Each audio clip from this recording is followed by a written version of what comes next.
That's very interesting, very, very interesting. And I think that it depends also of the culture and the different culture that they try, because there are some cultures that they maybe play a bit more Yeah. that kind of role, Yeah. improvising or singing and just letting the child do, Yeah.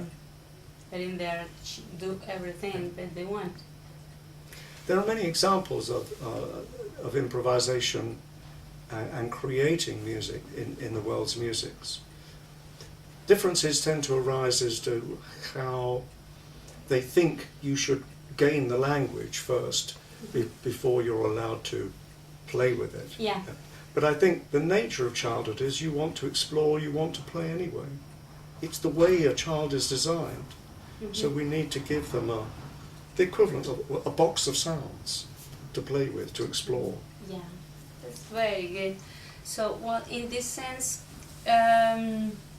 what are the influence of musical development during childhood, but especially in the enculturation process?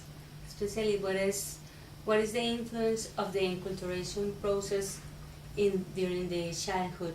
Yeah, but the interesting thing about musical cultures is that there's always a tension between a musical culture, whatever that is, Mm-hmm. and an individual mind. Our brain is designed to make sense of the world. It cannot stand chaos. So our brain creates patterns. It imposes patterns on a sound world. We extract structure Mm-hmm. from all the things around us. We create some kind of organization from this chaos.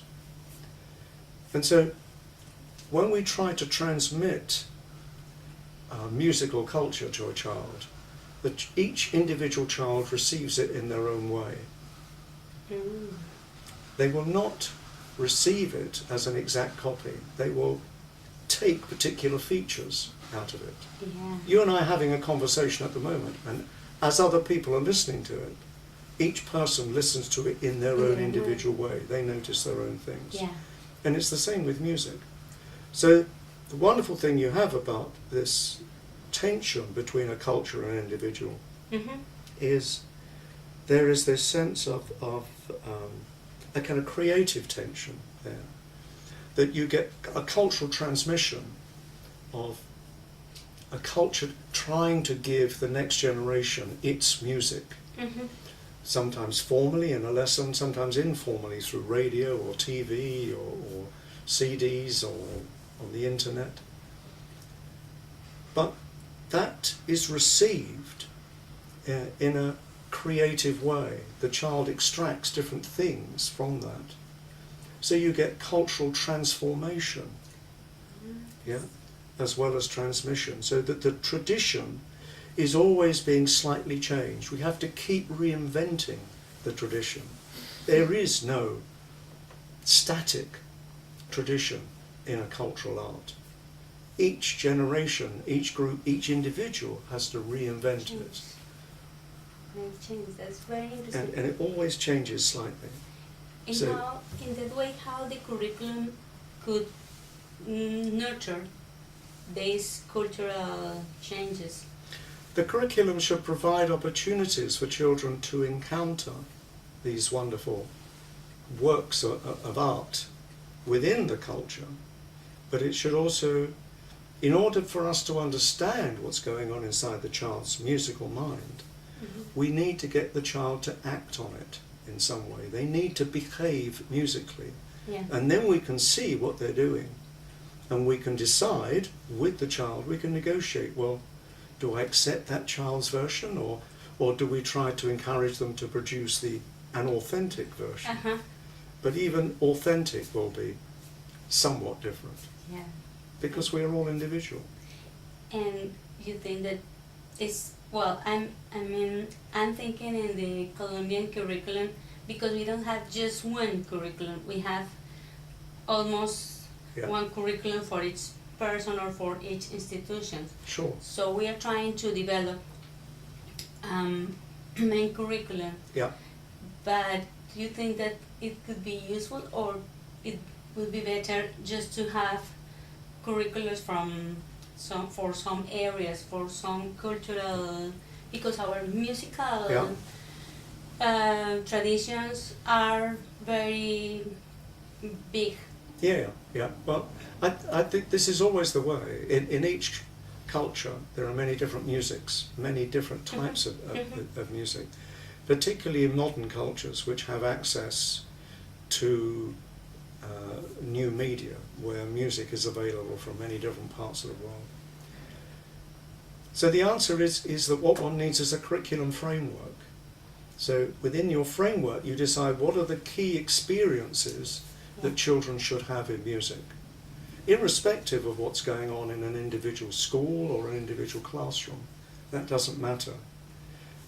We need to decide what is generic, what is common, what is the basic framework, what is the entitlement for each child. Each child should have the possibility of a set of experiences which enable their musical potential to be developed. And then it doesn't matter if each teacher is slightly different, if each school is different, or each region is different. It doesn't matter what the musical examples are, as long as it's a rich diet. That's very interesting. That's very interesting, and it's very useful for us because we are trying to do this work. Well, in Colombia there is I think that there is a tragedy about music education because we used to have it at school, at primary school, but now we don't have it anymore. It is on the will of the institutions. So if the institutions have one or two teachers who could teach music, they could develop musical activities. But if they don't do that. So it has affected a lot musical education, especially to get a good level, a high level when you get into the university and the system, the higher education system.